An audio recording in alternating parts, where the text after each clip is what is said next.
I'm Jack Topalian, and welcome to Real Talk with Jack. Today we're in beautiful and sunny Beverly Hills, where there's no shortage of mansions or the rich and famous. Beverly Hills has some of the most amazing restaurants on the planet and probably the top shopping destination for anybody.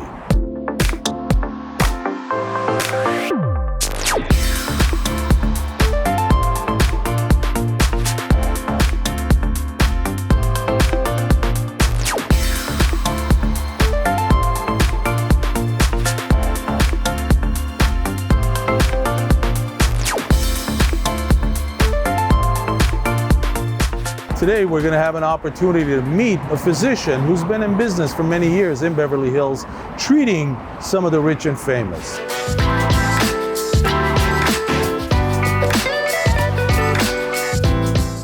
Let's go meet him. Hey, Chris. Jack. How are you, man? What's up, buddy? Good to see you. How are you? How you been? Good, man. We're just What are you guys up to? we're updating our website right now. Wow. Yeah. You guys have a pretty incredible website to start with. We do, but you know, we got to keep up on the latest and greatest treatments and let our patients know what's out there. Well, you know what? I'll let you guys finish up. All right.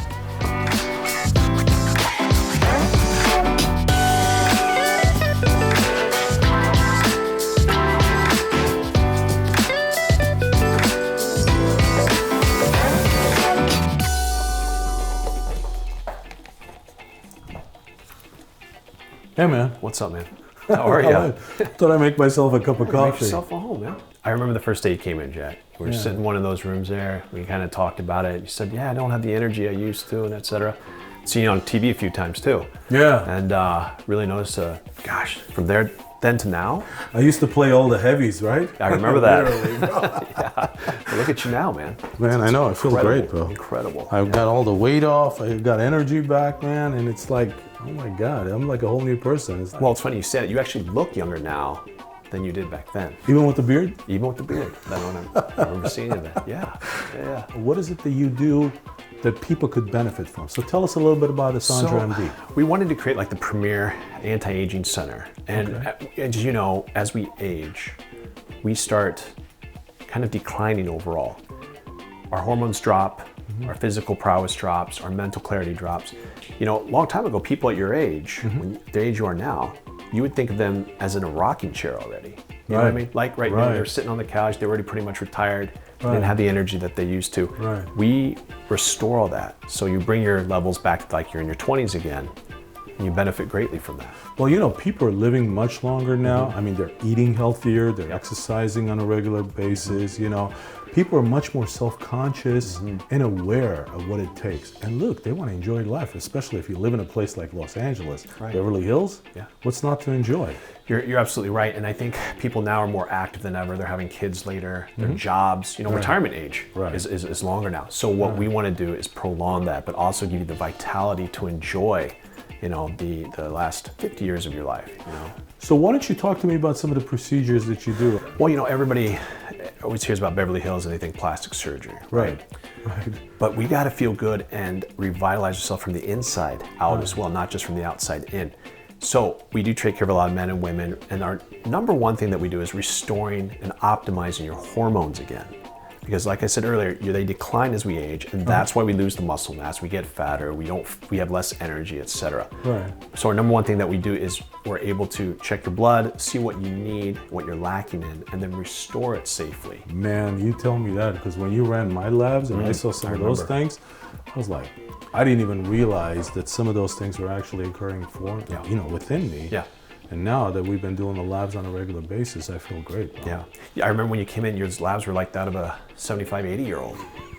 Remember that? I'm not even a grandfather yet, man. So listen, don't believe everything he's telling you. It's all good. Well, we were able to get it back. But, you know, I think seeing that, and I think maybe it's due to more stress, our diets now.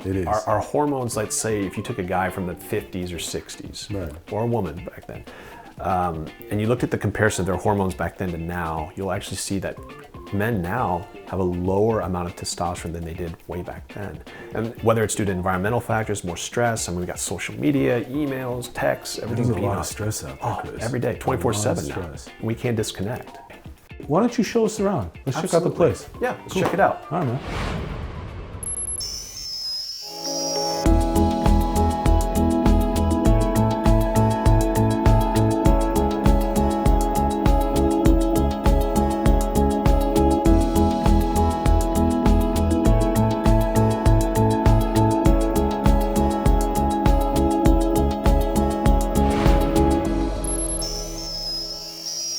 Where'd you grow up?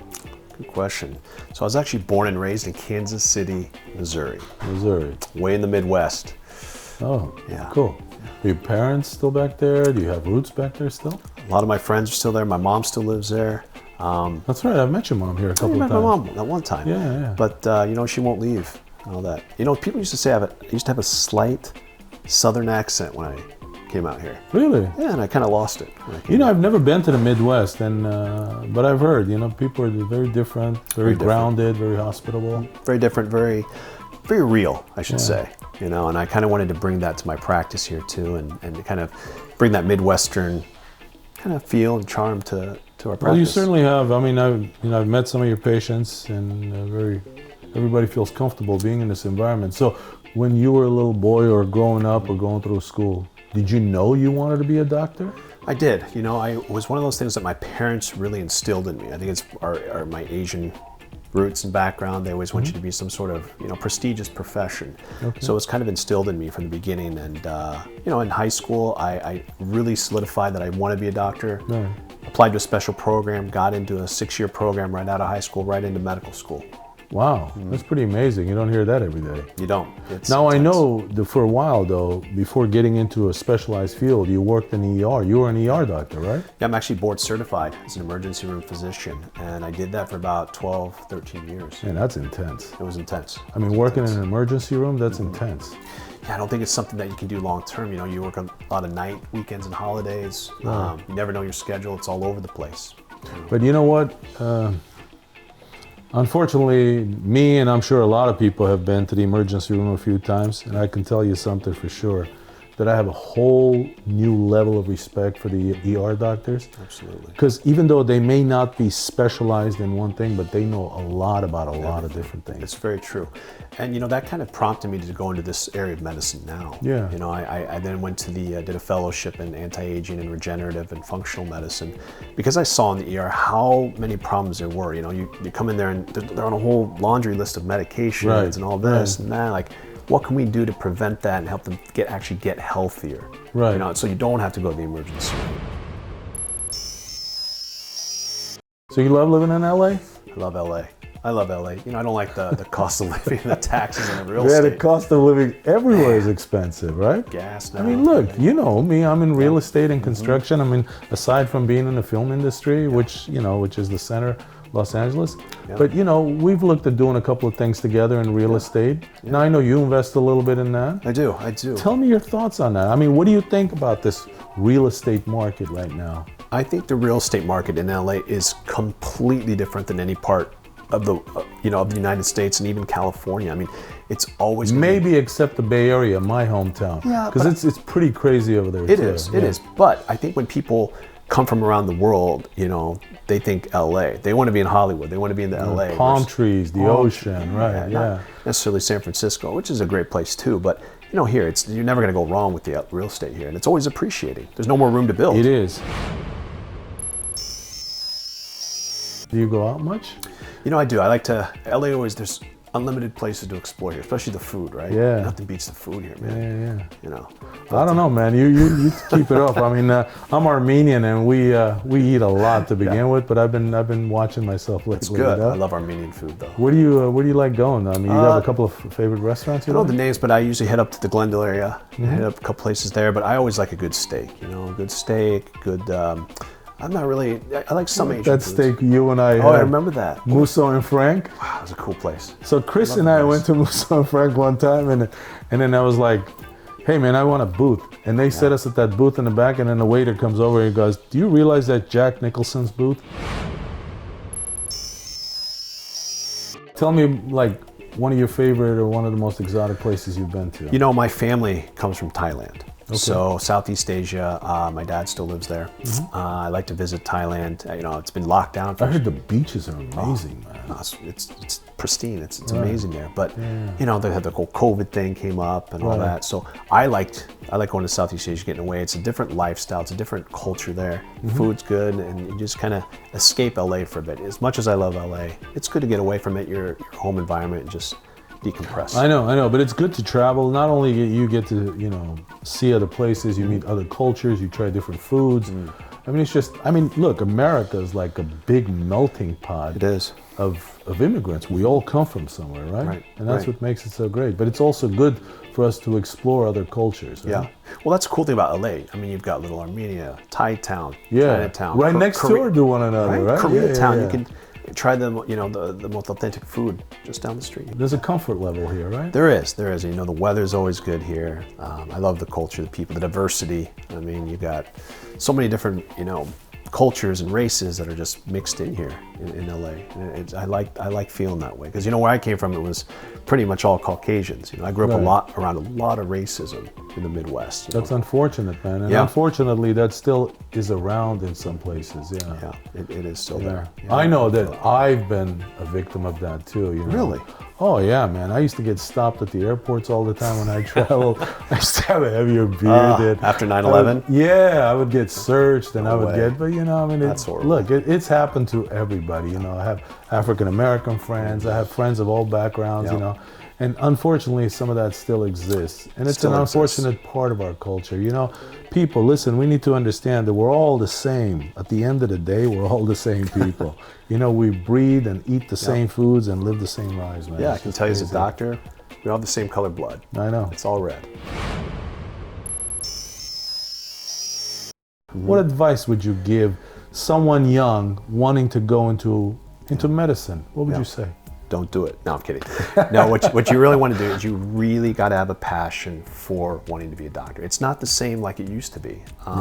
You know, you're managed by insurance companies now, et cetera. You're seeing more and more patients, spending less and less time with them. It's about volume, seeing them quick, which is why I went into this area of medicine, because I can sit down with my patients and spend a good half hour with them. I mean, how often can you go to the doctor and spend that much time with them and actually talk to them? No, you can't. They're like on a 15-minute timeline, right? And they're usually running behind. Right. I mean, it's in and out for them. Right. That's kind of what I've seen about medicine, is we've gotten away from that. And that's very unfortunate that, you know, we have doctors are overworked now. They're on the clock, you know, they're getting paid less. So you really got to have a passion for wanting to go into medicine, make sure it's something you really want to do. No, it is, sometimes it can be a thankless job, but like I said, you really got to want to do this area and profession.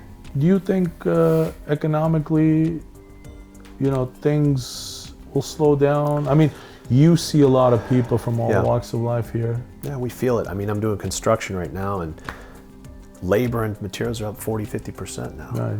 How much you spending on gas a week now? Right. You know, all this inflation, everything. That's why everybody's driving a Tesla. You got a Tesla. My son got a Tesla. We're all got. I mean, we're all doing that. You know, same thing. It's unfortunate. Where do I see it going? You know, I think the pendulum always swings. You know, we go one way, then we go back this way, then we go back this way. It's like 2008 to now. You know, all that to happen, and it does have to do, I think, sometime with the parties. But I think hopefully it will balance out in the end, and we just can. But you're pretty confident, I mean, about the economy. Living in California.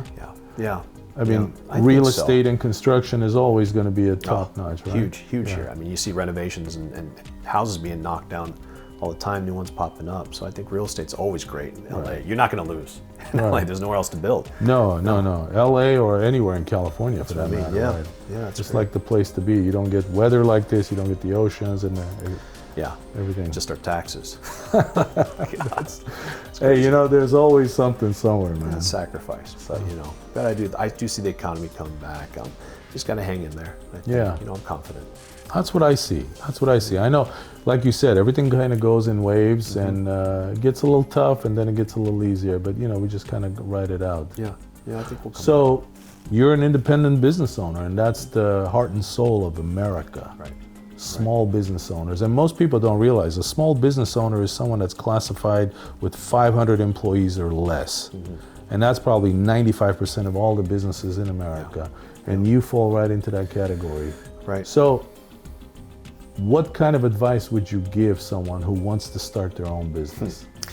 Well, first of all, if you're gonna have partners, you gotta make sure you choose the right partners. Personally, I would prefer to just be on my own, you know, and do my own thing. You're your own boss, etc. You really got to understand it's not just about marketing and selling. It's the back end stuff, the gears that are turning in the background to keep it operational, but at the same time covering your ass on a lot of things. You know, insurance, watching your employees, making sure that you know, your clients or patients or customers are happy. Do you have a routine that you start your days with? I don't do as much heavy lifting, weights and all that. I think it's more about functional and longevity. So a lot of cardio, preserving all that. Do a lot of jiu-jitsu now, martial arts. That's why I'm all bruised up. But it's what a workout, you know, Brazilian jiu-jitsu is. But everybody should be always active. So in the morning I'm active. I stretch a lot in the morning. So throughout the day.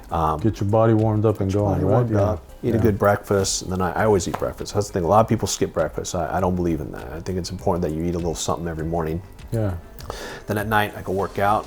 Then I go to, you know, in bed. I'm very regimented. I like to go to bed early, wake up early. I don't like staying up. I don't like, even on the weekends. That's the one thing I got to learn. I mean, I wake up really early, but I go to bed really late. Do you? Yeah. Yeah, I'm just like a night owl. I don't know why. Yeah. Every night I'm going to say, I want to go to bed early today. And I end up staying up until 11, 12, even later. But then I wake up really early. So some days I'm like, oh my God. So you only get, what, 5-6 hours of sleep? Yeah. That's not good. That's not good. That's not good. You know, 7 to 8 is what you really need to feel refreshed. Even on the weekends, I train myself. Everybody wants to stay up on the weekends and all that. Right. I'm like, man, I'd rather go to bed, you know, than go out and partying and all that stuff. And yeah, you feel more refreshed. I know that on those days that I go to bed early, I'm always fresh, man. You feel better. I know. Yeah. But I feel like I'm missing something if I go to bed early, you know? Are ya? Yeah. No. It's like something that's going to be happening. It's like I should check it out, or like, let me catch that one more episode. Maybe I'm binging something, you know what I mean? Well, you should say go to bed early, wake up early, get your day started early, right? Yeah. Then you have more to do, go work out, then you kind of get your jump started. By the time noon comes around, you feel like you've done a lot of stuff. I know. Get in that regimen, Get in that regimen. It's hard. I know it's tough. Cool. Any closing thoughts for our viewers? I'm just happy to be here in the LA area again, and have patients like you and friends like you here. Appreciate that. Well, really Chris, good, listen, I thank you for taking the time and spending a few hours with us. Yeah. It's great seeing you again, my friend. Thanks, buddy. Always a pleasure. Hey, any of you out there need a great doctor to rejuvenate you, bring you back to vitality? I'm in here, Dr. Chris ASANDRA. Thank you all. And I'll see you soon.